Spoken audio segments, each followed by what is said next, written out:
Hello friends, welcome to Sutapa's kitchen. আমার সমস্ত বন্ধুদের অনেক ভালোবাসা জানিয়ে আজকে কিন্তু আমি দারুণ মজাদার একটা মশলা পরোটার রেসিপি নিয়ে চলে এসেছি। শুরু করা যাক আমার আজকের রেসিপি। বন্ধুরা, তোমাদের জন্য অনেক শুভেচ্ছা ভালোবাসা রইল। 2 কাপ মতন আমি ময়দা নিয়ে নিচ্ছি।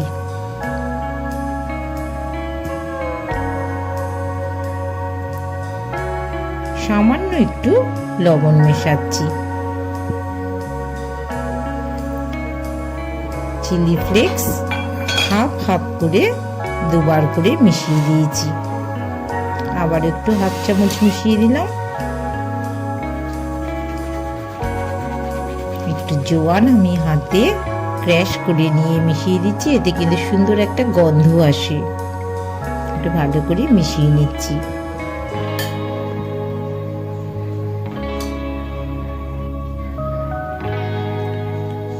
একটু অরিগানো 1 চামচ মতন আমি মিশিয়ে দিলাম।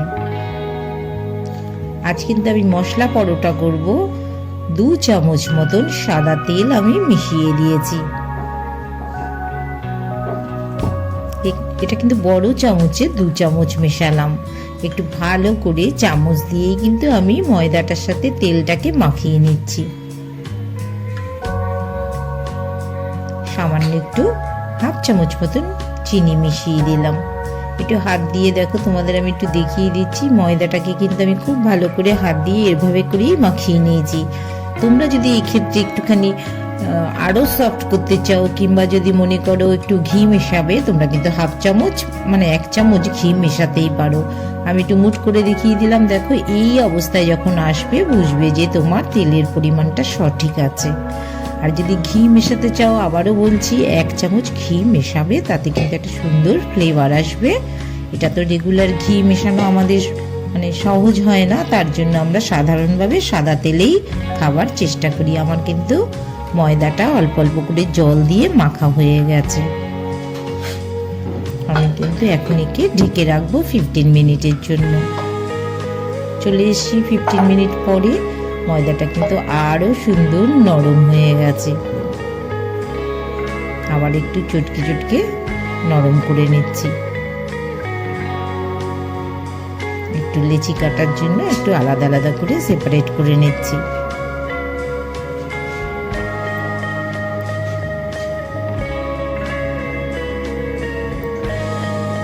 দেখো, গোল সাইজগুলো কিন্তু এরমই করব। আমি এখানে একটু পাকিয়ে নিচ্ছি।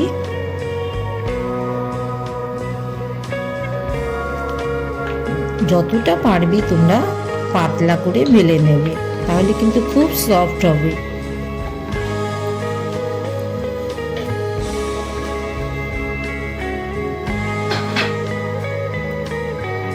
আমি খুব পাতলা করে বেলেছি, দেখেই বুঝতে পারছো। এভাবে হাত দিয়ে আমি ফোল্ড করে নিয়েছি। তোমরা ইচ্ছে মতন করে তোমার দেখে নাও কিভাবে আমি ফোল্ড করেছি। আমি 2 রকম ভাবেই কিন্তু দেখিয়ে দেব। এবার একটু গোল করে একদম লেজটা যেটা আছে সেটা তলায় তোমরা মুড়ে দেবে, তাহলেই কিন্তু একটা গোল আমার রেডি হয়ে গেল। আবারও একটা একইভাবে আমি বেলে নেব। এবার দেখো, উল্টো ভাবে আমি ফোল্ড করছি। আমি 2 রকম করে 2টো ফোল্ড করে তোমাদের দেখিয়ে দিলাম। তোমাদের যেটা সুবিধে হয় তোমরা সেভাবেই কিন্তু করে নেবে।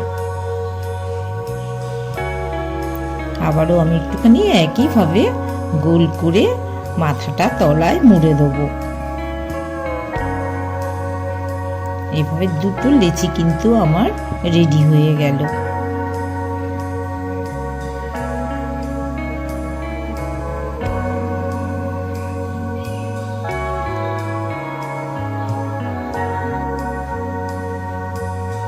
আবার একটু আমি বেলে নেব।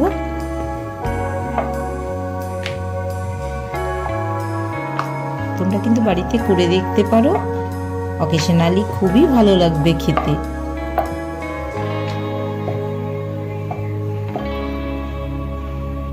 আবারও বেশ বড় করে আমি একটা পরোটা করে নিচ্ছি গোল মতন।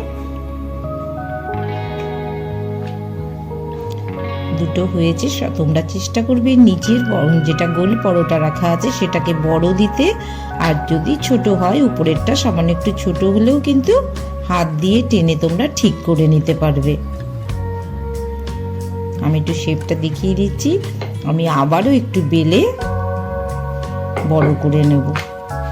খুব সফট এবং পাতলা করার জন্য যতটা পারবে বড় করে নেবে।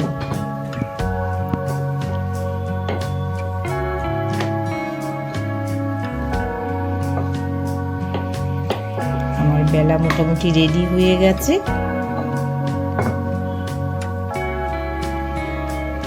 একটা ফ্রাই প্যান এখন একটু গরম হয়ে এসেছে, এবার আমি পরোটাটাকে এপিট ওপিট করে সেঁকে নেব।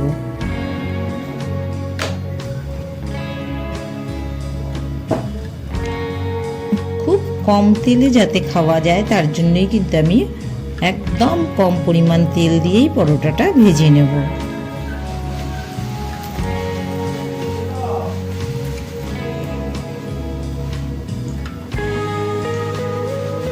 একদম হালকা পরোটা।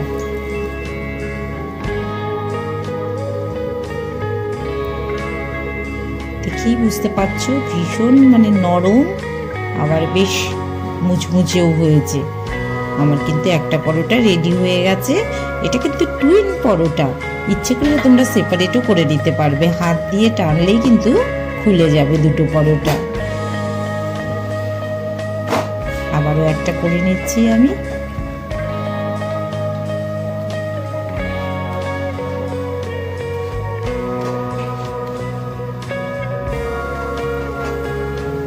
একদম সামান্য তেলে কিন্তু আমি ফ্রাই করে নিচ্ছি। আমার কিন্তু রেডি হয়ে গেছে। সুতপাস কিচেন এরম নতুন নতুন রেসিপি নিয়ে আসবে সব সময় তোমাদের জন্য। তোমরা যদি চ্যানেলটাকে ফলো করো তাহলে ভালো ভালো রেসিপির তোমরা সন্ধান পাবে। তার জন্য অবশ্যই চ্যানেলটাকে সাবস্ক্রাইব করতে হবে। আর নতুন নতুন রেসিপি তোমরাও আমাকে সাজেস্ট করো, আমি চেষ্টা করব যতটা পারি সুন্দর সুন্দর রেসিপি করে দেখানোর। আবার তোমাদের সাথে